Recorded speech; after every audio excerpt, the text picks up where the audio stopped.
पहले बात कर रहा था, मेरी ख्वाहिश ये होती है कि मैं जब क्लासरूम में भी होता हूँ, चाहे वो एमफिल की सतह पे हो, चाहे वो पीएचडी के स्टूडेंट्स हो, तो मैं कुछ इंटरैक्टिव सेशन को ज़्यादा बिलीव करता हूँ। मेरी बिलीव ये है कि आप मुझे से जो सवाल करेंगे, जो मुझे आता हो इंशाल्लाह जरूर उसका जवाब दूंगा, जो नहीं आता हो मैं सॉरी कर दूंगा, इधर उधर की बात नहीं करूँगा। तो लेट्स सी, हम इसको देखते हैं कि आज हम इनिशियली स्टार्ट हम लेते हैं कि हमें चैलेंजेस, पाकिस्तान की इकोनॉमी को कौन कौन से चैलेंजेस दरकार। नंबर 1 पे जो मैंने लिखा है वो sustainability of growth momentum. You know sustainability of growth momentum?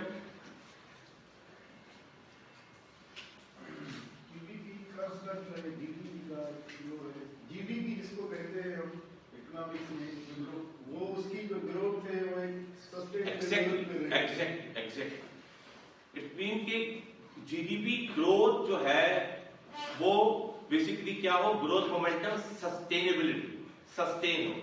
Later on हम अभी जीडीपी के ग्रोथ के ग्राफ देखेंगे तो हमें अंदाजा हो जाएगा कि पाकिस्तान की जीडीपी में कितने वॉल्टाइल है, कितनी फ्लक्चुएशंस हैं, और उस फ्लक्चुएशन, उस वॉल्टाइल को कम करने के लिए हम कहते हैं सबसे बड़ा चैलेंज पाकिस्तान के लिए अभी भी, इस वक्त भी क्या है कि ग्रोथ मोमेंटम जो है वो सस्टेनेबिलिटी हो, सस्टेन ग्रोथ हो, और साथ में इंक्लूसिव ग्रोथ हो। ठीक है, इंक्लूसिव ग्रोथ, यू नो कि इंक्लूसिव ग्रोथ क्या है, तमाम सेक्टर्स को जो है एक साथ साइमल्टेनियसली ग्रो करें तमाम सेक्टर्स, तो हमारे पास वो इंक्लूसिव ग्रोथ होगी। सेकंड पॉइंट है addressing structural problem in energy, agriculture and export sector. Second challenge, addressing structural problem in energy sector. आपको मालूम है कि एनर्जी सेक्टर सबसे, अगर मुझसे कोई पूछे कि पाकिस्तान के कोर इश्यूज क्या है, या आप चले मैं आपसे अभी तो बता दूंगा, पाकिस्तान के 3 कोर इश्यूज बताएं इकोनॉमी के अंदर क्या है। जी, circular debt on this okay, circular debt and imbalance in export and import, imbalance export import, okay, tax evasion, okay, loan repayment, loan debt, okay, imbalance in energy mix, like we are consuming the cost energies in various sectors. okay, fossil energy, you know, electric FDI, foreign direct investment, okay, ये number of the issues, ये number of the issues है जो आप लोग highlight कर रहे हैं। ठीक है, अब आप मुझे बताइए कि इनमें मैं अगर रैंकिंग करूंगा तो क्या रैंकिंग होनी चाहिए, जो इस वक्त ओवरऑल सोसाइटी को मसला दरकार है। Circular debt, okay, circular debt एक बहुत मेन इशू है पाकिस्तान के लिए। उसके अलावा जो है हमने कहा कि जी एनर्जी इशू है। एनर्जी इशू क्या है, क्योंकि energy is the backbone of the economy, energy is the backbone of the industry. हमारे पास एनर्जी नहीं है। अच्छा, एनर्जी थी तो हमारे पास उस वक्त की, मैं इंशाल्लाह मुख्तलिफ एरा पे डिस्कस करूंगा, तो जब मैं परवेज मुशर्रफ साहब के एरा पे आऊंगा तो वहां पे मैं एनर्जी की बात करूंगा कि उन्होंने पॉलिसी क्यों ऑप्ट की। ठीक है, ये इंशाल्लाह हम उसको थोड़ा तेजी करने वाला, अगर ये मैं लेक्चर अगर तो आपको पता 4 या 5 क्लासेस रिक्वायर्ड होंगे, इसको मैं थोड़ा सा जल्दी से गो थ्रू करूंगा। ओके, एक्सपोर्ट, बिल्कुल, एक्सपोर्ट का क्या कंट्रीब्यूशन है जीडीपी के अंदर, पाकिस्तान की टोटल इकोनॉमी के अंदर। आपका एक्सपोर्ट एक important issue, okay, balance of payments को मेंटेन करने के लिए एक्सपोर्ट एक इंपॉर्टेंट फैक्टर है, लेकिन क्या एक्सपोर्ट की कंट्रीब्यूशन जीडीपी में कितनी है? हम लोग बहुत सीखते हैं एक्सपोर्ट एक्सपोर्ट एक्सपोर्ट, कितनी है? 10%, 10% बहुत ज्यादा है, काश 10% होती, 6%, 1%, वो भी less than 1% overall GDP. $26 billion की आपकी टोटल एक्सपोर्ट है, $26 बिलियन। जो फ्लक्चुएशन होती है 24 से लेकर $28 बिलियन तक के लिए, आप ये के दरमियान आप इससे आगे नहीं बढ़ पा रहे हैं, पिछले लास्ट 70 ईयर से। पॉवर्टी एलिवेशन, सोशल इशू, कुछ चैलेंजेस मैक्रो इश्यूज के, कुछ चैलेंजेस हमारे पास सोशल इश्यूज के। मैक्रो इकोनॉमिक्स के जो इश्यूज हैं वो हम मैक्रो इकोनॉमिक्स के जो इंडिकेटर्स हैं वो हाईलाइट करेंगे, जो कि मैं आपको ग्राफिकल सूरत में भी इंशाल्लाह प्रेजेंट करूंगा। लेकिन जो सोशल इश्यूज हैं, सोशल इश्यूज क्या है? जेंडर एम्पावरमेंट, जेंडर एम्पावरमेंट, वो इसका स्लोगन, इसका नारा जो है वो बहुत ज्यादा लग रहा है, बिल्कुल है। मेरा पीएचडी का जो थीसिस था वो जेंडर इनइक्वालिटी वेज डिफरेंशियल पर था। ठीक है, 50% आपकी फीमेल है और वो उनका उसमें कंट्रीब्यूशन नहीं है उस तरह। Exactly. इंडस्ट्रीज में और कहीं भी उनको एग्जैक्टली पब्लिक सेक्टर में है, प्राइवेट में नहीं है, फॉर्मल इनफॉर्मल में नहीं है। ये पूरा एक अलग एक पूरा टॉपिक है कि जेंडर के इश्यूज कौन कौन से हैं। लेकिन हम अभी पॉवर्टी की बात कर रहे हैं। जेंडर बिल्कुल हमारा एक बहुत बड़ा एक इशू है। Poverty alleviation, social issue. क्या आपने प्रोग्राम बनाया पॉवर्टी एलिवेशन के लिए? कैश ट्रांसफर, मजीद लोगों को, आई एम सॉरी टू से, मैं यहाँ पर क्योंकि किसी गवर्नमेंट के किसी उसमें नहीं बैठा हुआ लेक्चर के लिए जहाँ मैं सब अच्छा बयान करूँ, ना मैं पीटीवी हूँ, ठीक है। मैं आपको हकीकत की दुनिया में और हकीकत में जो चीजें हैं, जो चैलेंजेस हैं, वो मैं आपसे एहसास आपकी इजाजत हो तो, ठीक है। हमारे पास पॉवर्टी एलिवेशन के लिए हमने बहुत कैश ट्रांसफर्स के बहुत प्रोग्राम बनाए, benefit income support program, I think Ehsaas program और बहुत सारे प्रोग्राम। क्या पॉवर्टी एलिवेट हुई इससे? 96 के अंदर हमें इसके लिए स्पेशल ग्रांट दी गई वर्ल्ड बैंक की तरफ से पॉवर्टी एलिवेशन के हवाले से कि पॉवर्टी एलिवेशन पर प्रोग्राम किया जाए। तो हमारे पास 36% बिलो द पॉवर्टी लाइन की पॉपुलेशन, टोटल पॉपुलेशन का 36% 90s के एरा के अंदर जो स्ट्रक्चर एडजस्टमेंट का एरा है, उसका इम्पैक्ट मैं बताऊंगा अभी आपको। लेकिन अनफॉर्चुनेटली कि 36% पॉवर्टी को खत्म कैसे किया गया? जब वर्ल्ड बैंक ने हमें मुख्तलिफ प्रोग्राम्स दिए, हमने उस प्रोग्राम पे अमल शुरू किया, लेकिन जब दोबारा हमने इसको बेस लाइन सर्वे के थ्रू दोबारा से जरा पता किया कि पॉवर्टी में कितनी जो है वो एलिवेट हुई, पॉवर्टी कितनी कमी हुई, नहीं हुई, बढ़ गई। वर्ल्ड बैंक से पैसे ले चुके थे, क्या करें? सैंपल चेंज कर दिया, सैंपल चेंज किया, पॉवर्टी 5% हो गई पाकिस्तान। कोई बात मैं उससे नहीं कर रहा, सारी बातें मैं आपको वो आप मुझसे कहेंगे कि इससे क्या वो है, मैं आपको उसकी डिटेल दूंगा इंशाल्लाह। तो पॉवर्टी एलिवेशन आपका एक इंपॉर्टेंट मसला है जो आपके लिए चैलेंज है। सिर्फ आपके लिए नहीं है, ये इंडिया का भी इशू है, ये इस पूरी रीजन का प्रॉब्लम है। पूरी रीजन का इशू क्या है? पॉवर्टी एलिवेशन है। पॉवर्टी इंडिया में भी बहुत ज्यादा है, ऐसा नहीं कि वहां की इकोनॉमी बहुत बड़ी इकोनॉमी है, लेकिन वहां पर भी सोशल सेक्टर के बहुत इश्यूज हैं, उनको एड्रेस नहीं कर रहे। इसी तरह हमारे सोशल सेक्टर को एड्रेस नहीं किया जा रहा, हर पॉलिसीज के अंदर सोशल सेक्टर निग्लेक्ट है। ओके, हमारे पास थोड़ा सा मैं तेजी से कुछ पॉइंट्स तो देख लेता हूँ, बाकी आपके पास सारी चीजें हैं मौजूद। Improving social indicator, enhancement of safety net बता चुका हूँ, फिजिकल इंफ्रास्ट्रक्चर है, डेमोग्राफिकल ट्रांजेक्शन है, ठीक है। जॉब क्रिएशन है, जॉब क्रिएशन आपको पता है कि सीपैक से हमें काफी आस थी कि जी इतने एम्प्लॉयमेंट होगी, हुई एम्प्लॉयमेंट हुई, लेकिन 8 मिलियन की एम्प्लॉयमेंट की जो हमने एक फोरकास्ट की थी वो नहीं हो सकी, लेकिन एम्प्लॉयमेंट हुई। बहरहाल वो क्या होगी वो इंशाल्लाह डिस्कस करेंगे। फिर हमारे पास फाइट विद टेररिज्म में एक बहुत बड़ा चैलेंज है और आज तक है ये चैलेंज हमारे पास जो है वो 90s के एरा में भी था, 2000 के बाद तेजी आ गई इसके अंदर। आप सब एक सिक्योरिटी इदारे के अंदर बैठे में आपका अंदाजा है इस चीज का कि कितनी ज्यादा चैलेंजेस हमारे पास दरकार है। डबल डिजिट इन्फ्लेशन तो इस वक्त सबसे कोर इशू है पाकिस्तान का कि जी इन्फ्लेशन, आप में से को पता है कि इन्फ्लेशन कितना, सीपीआई कितना, एसपीआई कितना है, कोई बताइए?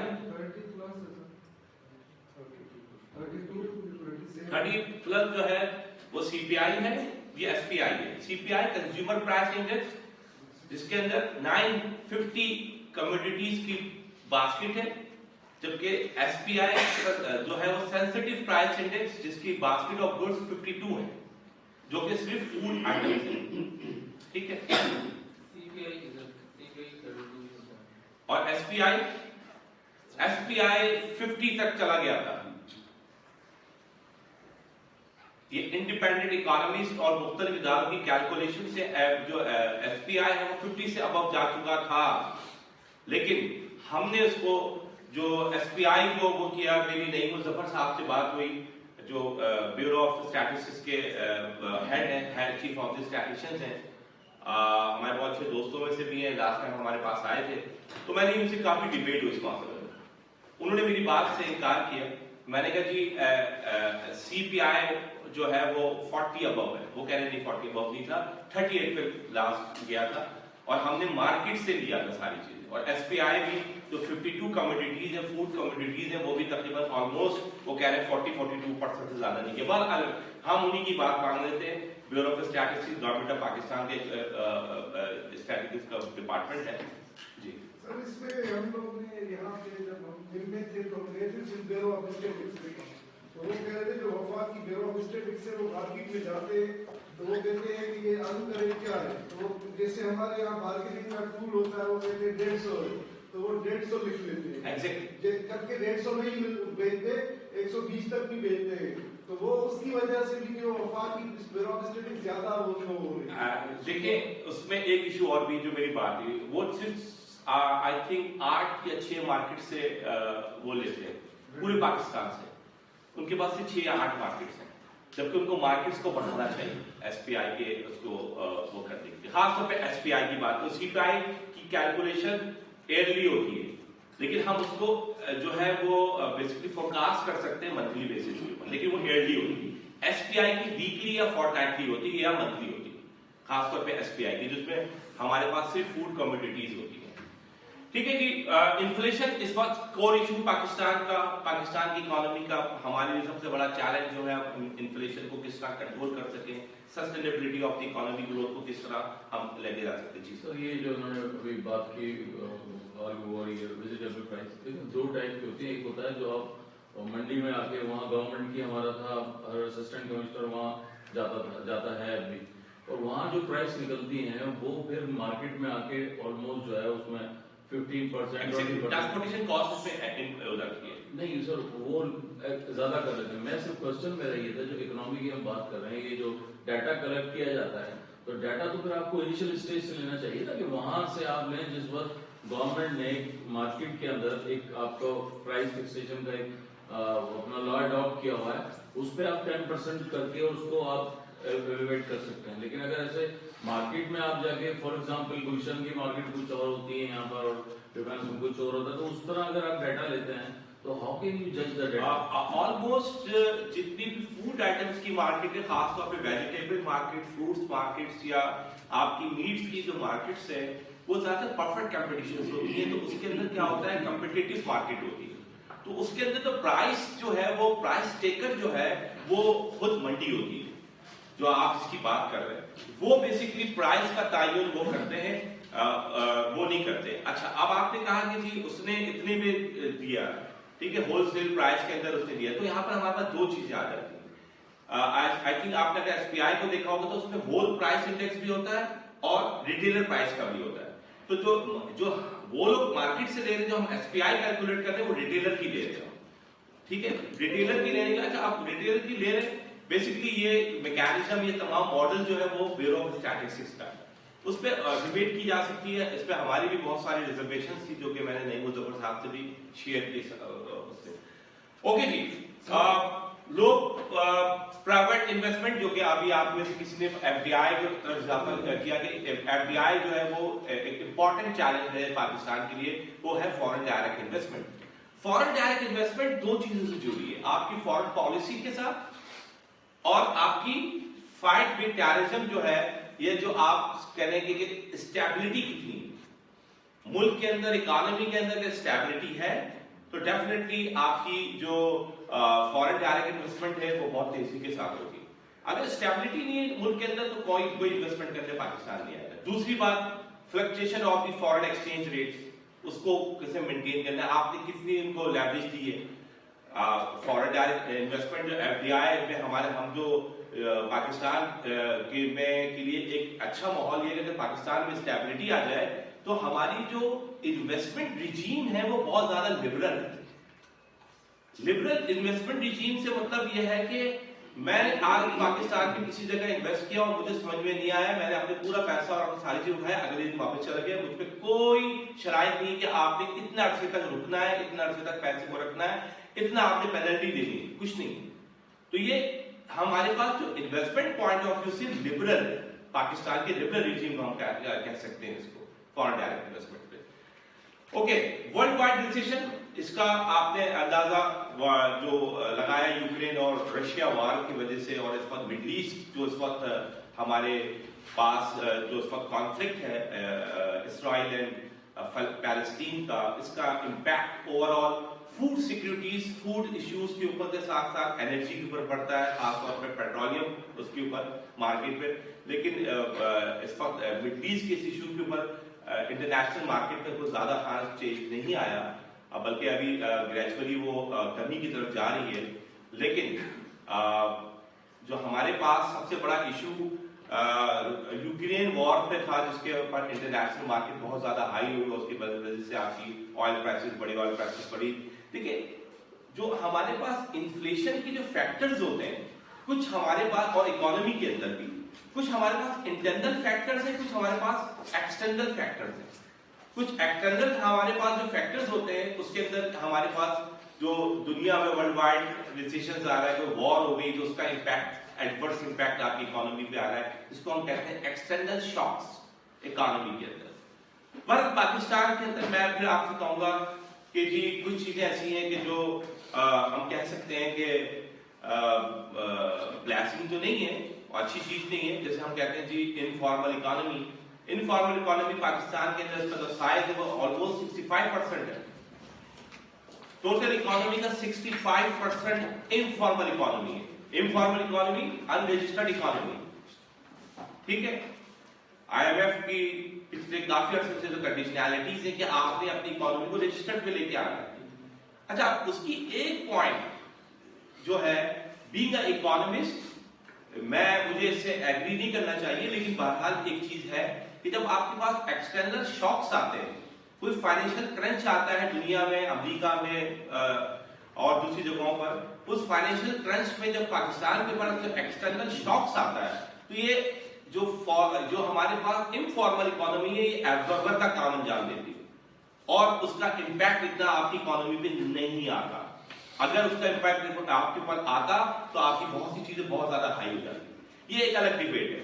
तो जी सर, मेरा क्वेश्चन ये है कि इन्फ्लेशन की बात करते हैं तो उसमें मिडल मैन का क्या करना है, मतलब मिडल मैन की वजह से इन्फ्लेशन नहीं बढ़ती सर। और अगर सर आईएमएफ की कंडीशनैलिटीज की बात करते हैं तो अभी जो रिसेंट उन्होंने कंडीशंस लगाई है, for example foreign exchange rates जो उन्होंने मार्केट प्राइस पे रखे हैं, जो कि फ्रेंड जो हमारा प्रोग्राम के साथ जो अभी फाइनल हुआ है, जो सेकंड है, तो उसमें उन्होंने कहा कि आप रेट्स बढ़ाएं। अच्छा, फिर उन्होंने कहा है कि आप जो है टैक्सेस बढ़ाएं। हमने क्या किया, हमने टैक्सेस जो है इनडायरेक्ट टैक्सेस आम लोगों पर लगा दी, बजाय इसके कि जिनके पास पैसा है उन पर लगाएं, या जो मतलब जिनका लगना है उन पर नहीं लगाना है। इससे आपका क्या ख्याल है कि इससे इन्फ्लेशन किस हद तक बढ़ेगी? देखिए, बात से बात ही करती रहेगी कि पाकिस्तान के अंदर अगर इनकम क्वांटाइल की बात करते हैं तो पाकिस्तान के अंदर सबसे बड़ा प्रॉब्लम इनकम इनइक्वालिटी का है। इनकम इनइक्वालिटी बहुत ज्यादा है।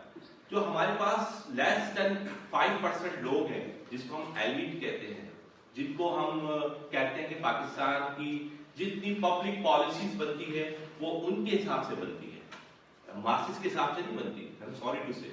तो तमाम इंसेंटिव तो वो ले जाते हैं। ये मैं अभी इंशाल्लाह अय्यूब एरा को डिस्कस करूंगा तो मैं आपको बताऊंगा कि जी किस हद तक जो है वो हमने जो है वो ट्रिकल डाउन इफेक्ट किया नहीं किया मार्क्सिस के साथ। आईएमएफ की कंडीशनैलिटीज जो है वो ये कहती है कि जी आप टैक्स रेट इंक्रीज करें, आप टैक्स रेवेन्यू बढ़ाएं, आप अपने एक्सपेंडिचर को रिड्यूस करें गवर्नमेंट को, गवर्नमेंट स्पेंडिंग को रिड्यूस किया जाए। कल इत्तेफाक की बात है, मैं अभी डॉक्टर स्टाफ से डिस्कस कर रहा था, कल हमारी IMF की जो लेडी है जो यहाँ कंट्री रिप्रेजेंटेटिव है ईस्टर, कल हमारी उनके साथ एक ऑनलाइन मीटिंग चल रही थी अप्लाइड इकोनॉमिक्स में, और वॉशिंगटन से उनके लोग भी शामिल थे। तो वहां पर यही डिस्कशन चल रहा था कि जनाब के सस्टेनेबिलिटी और ग्रोथ मोमेंटम को किस तरह जो है वो किया जाए, क्योंकि आप जो है वो सस्टेनेबिलिटी की आप बात करते हैं, लेकिन आप इतनी सारी कंडीशनैलिटीज के साथ करते हैं, तो आप उसके ओवरकम किस तरह करेंगे चीजों को, आप महंगाई को किस तरह रिड्यूस करेंगे। आप कहते हैं जी पेट्रोलियम में लेवी लगना चाहिए, इतना लेवी लग जाएगा, कॉमन पर्सन के ऊपर डायरेक्ट इम्पैक्ट है, ठीक है ना। तो रिग्रेसिव टैक्स जब भी आपके पास, जिस सोसाइटी के अंदर रिग्रेसिव टैक्स इंक्रीज करता जाएगा, वो सोसाइटी के अंदर सोसाइटी का जो मार्जिनल बेनिफिट है वो रिड्यूस से रिड्यूस होना शुरू हो जाएगा। तो हमारे साथ अनफॉर्चुनेटली यही हो रहा है कि जो भी टैक्सेस हैं वो मासेस के ऊपर ज्यादा है। प्रोग्रेसिव टैक्स लगना चाहिए। प्रोग्रेसिव टैक्स के लिए आपने सिर्फ एक सर्विसेज सेक्टर को, आप सब इसके में शिकार हैं कि जी आप हमारी जो तनख्वाहें, अब मैं आपको मिसाल दूं, आपने गवर्नमेंट ने अनाउंस किया कि 30% इंक्रीज हो जाएगा लास्ट उसके अंदर, तो मेरी जो अपनी पिछले साल की तनख्वाह थी उससे मैं 8,000 रुपए तनख्वाह मेरी कम होगी। अब पूछे क्यों? टैक्स तो बढ़ गया, स्लैब चेंज हुआ, टैक्स बढ़ गया, इंक्रीमेंट नहीं लगा क्योंकि गवर्नमेंट के पास पैसे नहीं है, HEC के पास पैसे नहीं है। HEC कह रहे हैं हम इंक्रीमेंट नहीं दे सकते, आप लोगों को तो लग गया इंक्रीमेंट, हमें इंक्रीमेंट नहीं लगा, हमारे पास पैसे, ठीक है।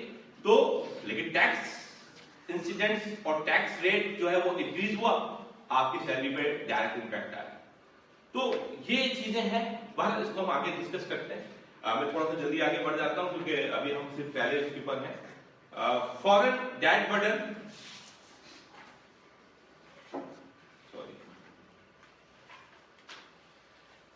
फॉरेन डेट बर्डन हमारे पास जो है वो आपको अंदाजा है कि हम इस वक्त बजट आया है कितने का, 14 ट्रिलियन का, 14,000 बिलियन डॉलर का, बिलियन रुपीस का सॉरी बजट है इस साल 23-24 का।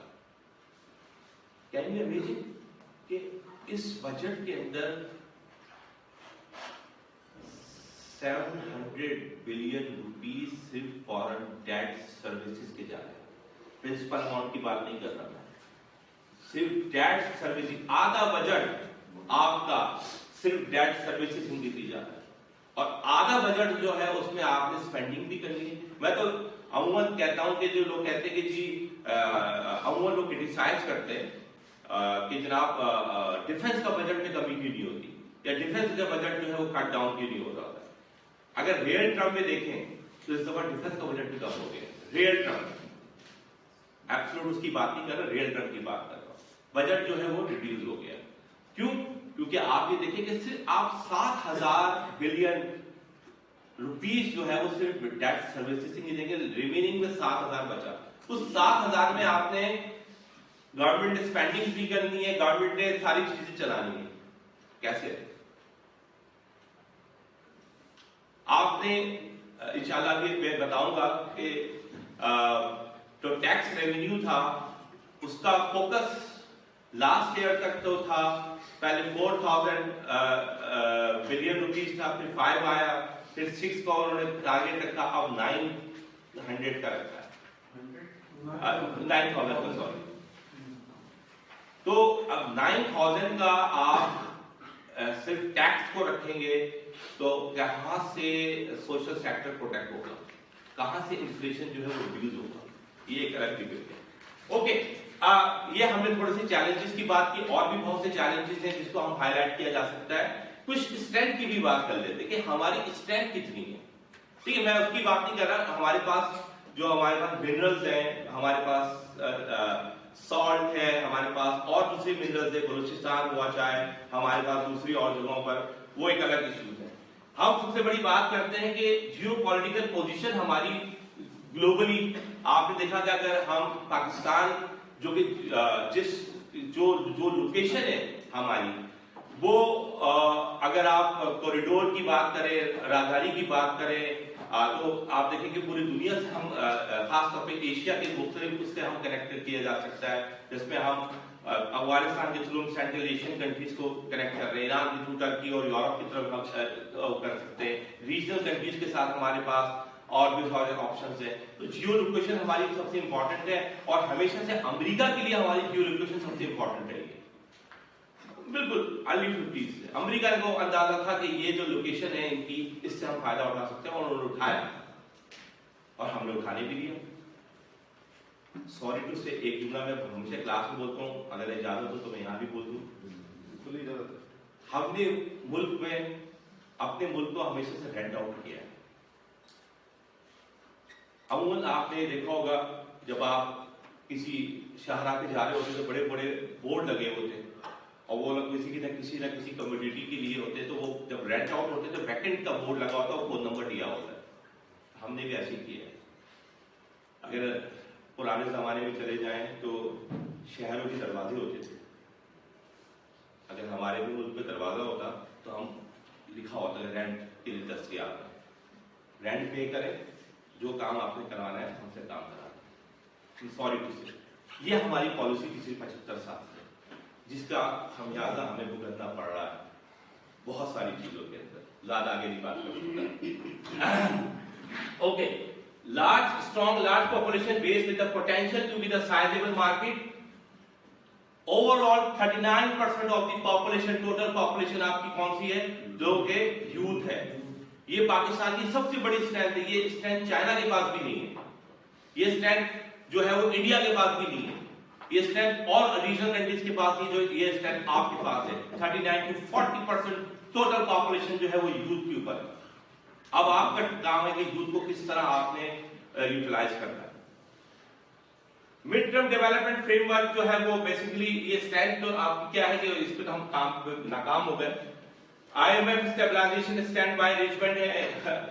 जी प्लीज सर, आपने ये बात की कि ये हमारे जो यूथ है 39% हमारी पॉपुलेशन की, उसमें 80% है जो स्किलफुल है सर। क्योंकि आप सिर्फ यूथ का होना तो कोई आपकी सोर्स ऑफ स्ट्रेंथ तो नहीं है ना, जब कोई उसकी स्किल डेवलपमेंट नहीं होगी तो तभी होगी ना सर। जी बिल्कुल ठीक है। मैंने कहा कि पोटेंशियल तो पॉपुलेशन का 39% जो है वो हमारे पास यूथ है। अब उस यूथ को किस तरह आपने यूटिलाइज करना है मार्केट के हिसाब से। मार्केट आप देखिए, जो मार्केट के अंदर जो लेबर सप्लाई है वो है, लेकिन उसको स्किल्ड करना इसकी रिस्पॉन्सिबिलिटी गवर्नमेंट ने इनिशिएटिव नहीं, ऐसा नहीं है कि गवर्नमेंट के इनिशिएटिव नहीं, बहुत सारे इदारे हैं। अभी सिंध गवर्नमेंट ने तो पिछले काफी अरसे से बेनजीर यूथ डेवलपमेंट के हमारे से बहुत सारे प्रोग्राम शुरू किए, लेकिन ऑलमोस्ट उसमें भी बहुत सारा लूप होल से बहुत सारे इसके अंदर जो है, खासतौर पे यूरोपियन यूनियन ने हमें अच्छा खासा फंड दिया यूथ की स्किल के लिए। लेकिन है प्रोग्राम भी है, इदारे भी हैं, डिपार्टमेंट भी चल रहा है। आउटकम्स क्या है आप खुद मुझसे ज्यादा बेहतर जानते हैं। जी सर, जब हम यूथ की बात करते हैं तो हम उसमें ज्यादातर जो मेल को डिस्कस करते हैं, मतलब हमारा कंसेप्ट होता है कि मेल्स है ना, जब हम स्किल की बात करते हैं तो आप देखेंगे जो मैंने पहले बात की थी कि हमारे सोशल इश्यूज हैं फीमेल्स के हवाले से बात करते हैं कि आप उनको ना तो उनको उस साइड को लेके जा रहे हैं। हमारे सोसाइटी के काफ़ी इश्यूज हैं, तो उनको जैसे कि बांग्लादेश ने इस चीज़ को जो है वो हैंडल किया, फीमेल्स को बेहतर तरीके से जो है उन्होंने इंडस्ट्रीज में लेके गए। तो ये बहुत बड़ा इशू है कि मेजर पार्ट जो हमारी पॉपुलेशन का है वो इससे ये मुशर्रफ सबसे बेस्ट एग्जांपल है फिलिपाइन। फिलिपाइन ने क्या किया, सबसे यूटिलाइजेशन उनका फोकस सारे यूथ के ऊपर है। वो ट्रेन करते हैं हफ्ता 2 दिन के लिए, लाइक हॉस्पिटलिटी मैनेजमेंट में और सर्विसेज के अंदर। इसके बाद फिर यूथ जो है वो आगे रेमिटेंस के लिए एक्सपोर्ट कर लेते हैं। पाकिस्तान में इस स्टाइल में ना चला सकते हैं। सेकंड सर, जो मेरा आप पहला जो पॉइंट है, हम हमेशा से कल भी हमारा एक लेक्चर था, एक सर आए थे, आज भी हमेशा ये हम अपनी जो पॉलिटिकल जो स्ट्रेंथ है उसको हम बड़ा जिक्र करते हैं कि हमारी ये कब तक है। अभी अफगानिस्तान में एक नया बना रही, हम कहते हैं कि वो गंदम हमसे लेते हैं, वो डिपेंडेंट है। फ्रूट की हमारी मंडी है वो अभी बंद होने जा रही है। उसके बाद इंडिया ने हमारे साथ ट्रेड छोड़ दी है। बांग्लादेश को तो फेल हो गया अपने सारे सिस्टम में सर। ईरान के बॉर्डर में बात करते हैं जो छोटा मोटा बॉर्डर चल रहा था वो भी तो ये उसके अलावा टेररिज्म है, हमें क्या किसी और साइड भी नहीं सोचना चाहिए सर? देखिए आई थिंक लास्ट यस्टरडे आपका जो लेक्चर था IR से रिलेटेड डॉक्टर नईम आए हुए, डॉक्टर नईम हमारे बहुत अच्छे कुलीग हैं, वो ज़्यादा अच्छा रोशनी डालेंगे। लेकिन बाहर आपको रीजनल इंटीग्रेशन की तरफ जाना पड़ेगा, सबसे इंपॉर्टेंट फैक्टर। रीजनल इंटीग्रेशन जब तक नहीं होगी, रीजनली आप देखें CPEC क्या है। CPEC हम तो CPEC पर एक नारा लगा रहे हैं, बेसिकली ये जो है क्या है, बेल्ट रोड इनिशिएटिव्स का एक छोटा सा कंपोनेंट है। तो इसका मतलब है कि चाइनीज के अंदर 13 5-year प्लान, अगर आप इसको रीड आउट करें, उस 13 5-year प्लान जो चाइनीज 13 5-year प्लान है, वो 13 5-year प्लान का जो इंपॉर्टेंट उन्होंने का जो ऑब्जेक्टिव था वो था बेल्ट रोड इनिशिएटिव्स। चाइना ने क्या बेल्ट रोड इनिशिएटिव से सिर्फ चाइना अपनी एक्सपोर्ट को इनहेंस नहीं कर रहा, अपनी एक्सपोर्ट नहीं बढ़ा रहा, वो अपने कल्चर को भी प्रमोट कर रहा है। वो तैयारी कर रहा है अगले की 2030 के बाद की कि उसको अपने आप को इकोनॉमिकल पावर तो तकरीबन करवा ही चुका है, वो अब सुपर पावर की तरफ जाने जा रहा है। ठीक है, ये नई छाप का एरिया, क्या पता उससे तलाश करना है।